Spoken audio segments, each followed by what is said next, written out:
Hello viewers, very good afternoon. तो आज हम लोग डिस्कस कर रहे हैं कि लॉकडाउन के टाइम पे कौन से ऑफेंसेस हो रहे हैं या इवन कौन से अपराध हैं जो लॉकडाउन के टाइम पे मींस कौन से लॉज हैं जो एप्लीकेबल हैं। तो सबसे पहले हम ये देखेंगे कि लॉकडाउन किस लॉ के अंडर आया है या लॉकडाउन कैसे इम्प्लीमेंट किया गया है। तो सबसे पहले हम ये देखते हैं कि एक डिज़ास्टर मैनेजमेंट एक्ट 2005 है हमारे कंट्री में।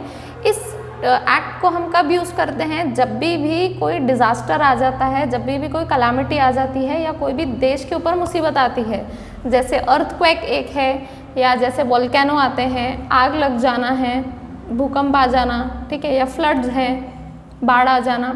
इस टाइम पे हम इस एक्ट का इस्तेमाल करते हैं। इस एक्ट में सारे प्रोसीजर्स लिखे हुए हैं, बट इस एक्ट में कोई डिजीज़ नहीं थी, कोई बीमारी नहीं थी। बट अभी मिनिस्ट्री ऑफ होम अफेयर्स ने कोरोना वायरस इस बीमारी को भी इस एक्ट के अंदर डाल दिया है। तो इस एक्ट का अभी कैसे यूज़ हो रहा है लॉकडाउन के टाइम में? सबसे पहले मैं आप लोगों को बता दूं कि लॉकडाउन के टाइम पे अगर कोरोना वायरस इसमें लिस्टेड हो गया है, it is listed as notified disease. Notified disease मतलब अब जो डिज़ास्टर मैनेजमेंट एक्ट है लॉकडाउन उसके अंदर आता है। सबसे फर्स्ट हम देखेंगे कि इसमें अभी क्या क्या ऑफेंसेस है या क्या क्या पनिशमेंट है अगर कॉमन मैन इसको फॉलो नहीं करता है, जो लॉकडाउन के रूल्स है, तो उनके ऊपर क्या क्या पनिशमेंट रजिस्टर हो सकती है। सबसे पहले हमने देखा है कि अभी बहुत सारे हॉस्पिटल वर्कर्स, डॉक्टर्स, स्टाफ ये सब अपनी ड्यूटी कर रहे हैं। इवन पुलिस जो डिपार्टमेंट है वो बहुत अच्छे से अपनी ड्यूटी कर रहा है, बट बहुत लोग जो है वो इनको फॉलो नहीं करते या रूल्स फॉलो नहीं करते अपने कंट्री में।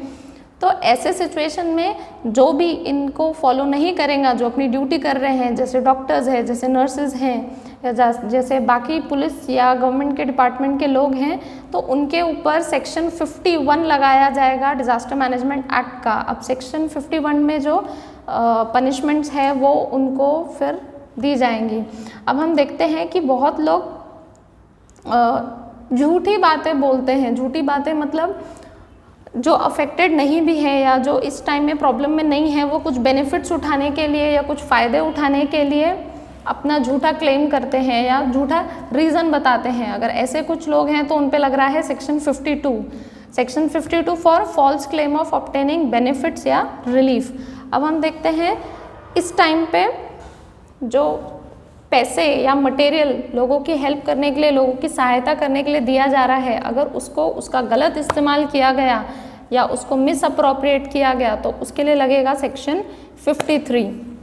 अब हम देखते हैं कि इस टाइम पे बहुत सारे कम्युनिकेशन के जितने भी मोड हैं हमारे, जैसे फेसबुक है, जैसे व्हाट्सएप है, ट्विटर है, इंस्टाग्राम है, इन तरीक़ों से या फ़ोन कॉल से या SMS से जो भी गलत न्यूज़ पहुंचाएगा या जो भी पब्लिक को डराएगा या पब्लिक को पैनिक करेगा उसको भी सज़ा मिलेगी। इनकी सज़ा जो है वो सेक्शन 54 में दी हुई है। तो व्यूअर्स, आपको ये सारी चीज़ें अवॉइड करनी है। एक तो फॉल्स क्लेम नहीं करना है, फंड्स को या पैसों को, आपको दिए हुए सामान को मिस अप्रोप्रिएट नहीं करना है। जो भी आपको अथॉरिटीज़ अभी जो काम कर रही हैं उनको फॉलो करना है। एट द सेम टाइम ऐसी कोई भी न्यूज़ नहीं डालनी है जो पैनिक क्रिएट करे पब्लिक में। तो ये था हमारा डिज़ास्टर मैनेजमेंट एक्ट। अब हम दूसरी एक चीज़ देखते हैं कि एक पेंडेमिक डिजीज़ एक्ट आता है। ये पेंडेमिक डिजीज़ एक्ट का क्या यूज़ है? ये एक्ट जो है हम टेम्प्रेरी पर्पस के लिए लगाते हैं। टेम्प्रेरी पर्पस जैसे इससे पहले हमने देखा था प्लेग था या और भी बीमारियां जो कुछ समय के लिए अपने देश में रहती है, तब ये एक्ट को हम यूज़ करते हैं। ये एक्ट क्या करती है? बेसिकली लोगों को बाहर निकलने से रिस्ट्रिक्ट करती है ताकि वो जो बीमारी फैली है वो और ज़्यादा ना फैले। पेंडेमिक मीन्स जो बीमारियां फैलने वाली हैं, जिनका नेचर ऐसा है कि ह्यूमन टू ह्यूमन के कांटेक्ट से ये बीमारी दूसरे ह्यूमन को लग जाएगी और उससे वो सोसाइटी में और ज़्यादा स्प्रेड होंगी। तो बेसिकली इसमें ये दिया हुआ है कि रिस्ट्रिक्शन है, लोगों को बाहर नहीं निकलना है, और जिसने ये रिस्ट्रिक्शन फॉलो नहीं किए, नहीं बताने के बाद भी कि घर से बाहर नहीं निकलना है, फिर भी आप घर से बाहर निकले हैं, तो आपने अगर गवर्नमेंट का कोई भी रूल या रेगुलेशन फॉलो नहीं किया है इस एक्ट के अंदर, तो आपको या तो 6 महीने की जेल हो सकती है या 1000 रुपये जुर्माना, या फिर आपको दोनों ही देना पड़ जा सकता है। अब हमने देखा डिज़ास्टर मैनेजमेंट एक्ट में कुछ ऑफेंसेस और पनिशमेंट है, पेंडेमिक डिजीज़ एक्ट में कुछ ऑफेंसेस और पनिशमेंट है, बट हमारे IPC में भी कुछ ऐसी सेक्शंस हैं जो ये बताती हैं कि जिन लोगों ने ये सिचुएशन में कोऑपरेट नहीं करते हैं जो लोग, उनको भी हमको पनिश करना है। तो आईपीसी की कौन सी ऐसी सेक्शंस है जो पनिशमेंट प्रिस्क्राइब करती हैं? एक तो है सेक्शन 269।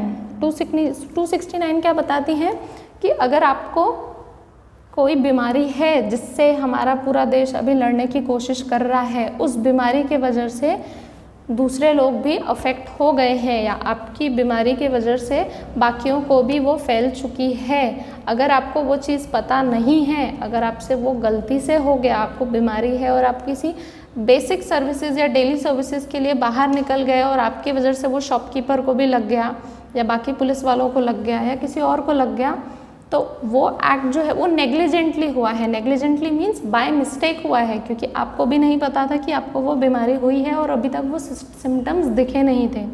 ऐसे समय पे हम जो स्टेट है हमारा वो सेक्शन 269 लगाता है कि आपके वजह से दूसरे लोगों को ये स्प्रेड हुआ है। 269 में क्या आता है, 6 महीने की सज़ा बताई है इसमें, या फिर फाइन या फिर आपको दोनों ही देना पड़ जा सकता है। ये केस टू केस डिपेंड करता है। अब आता है एक सेक्शन 279। इसमें और 269 में क्या फ़र्क है? 269 में आपको भी नहीं पता था कि आपको बीमारी है, ये आपसे एक गलती हो गई। पर ऐसी सिचुएशन जब आपको पता है कि आपको वो बीमारी है और फिर भी आप बाहर गए और आपकी वजह से बाकी लोग अफेक्ट हो गए, तो आपको सज़ा ज़्यादा दी जाएंगी। आपकी सज़ा ज़्यादा क्यों होंगी? क्योंकि ये आपने इंटेंशनली किया है, ये आपने जानबूझ के किया है। आपको मालूम था कि आपको डिजीज़ है, फिर भी आप बाहर गए और आपकी वजह से बाकी लोगों की लाइफ भी जो है रिस्क में आ गई है। तो इसमें हम पनिशमेंट देखते हैं वो 2 ईयर्स की है या फिर फाइन है या फिर दोनों ही देना पड़ जा सकता है। एक और देखते हैं हम, आईपीसी बताता है कि 271 भी है। 271 क्या है? 271 में अगर आपको 14 दिन के क्वारंटाइन में रखा गया है आपका चेकअप होने के लिए या बाकी फॉर्मेलिटीज़ के लिए, और आपने क्वारंटाइन के रूल फॉलो नहीं किए, आप फिर भी घर से बाहर गए, अपने बाकी लोगों से मिले और शायद आपकी वजह से दूसरों को भी ये बीमारी लग गई, तो बेसिकली क्वारंटाइन के रूल फॉलो नहीं करने के वजह से सेक्शन 271 के अंदर आपको बुक किया जा सकता है। और सेक्शन 271 क्या है? 6 महीने की जेल या फिर फाइन या फिर दोनों ही किया जा सकता है। तो बेसिकली फ्रेंड्स, आप ये सारे ऑफेंसेस जान लीजिए और इनको अवॉइड कीजिए, जितना हो सके घर में रहें प्लीज़, और जितने भी हमारे डिपार्टमेंट्स अभी काम कर रहे हैं उनको कोऑपरेट कीजिए। आपको कोई भी प्रॉब्लम है, कोई भी एडवाइस चाहिए या इन ऑफेंसेस से रिलेटेड बाकी इन्फॉर्मेशन के लिए आप हमको ईमेल कर सकते हैं, हमारा ईमेल आईडी दिया हुआ है। Thanks a lot.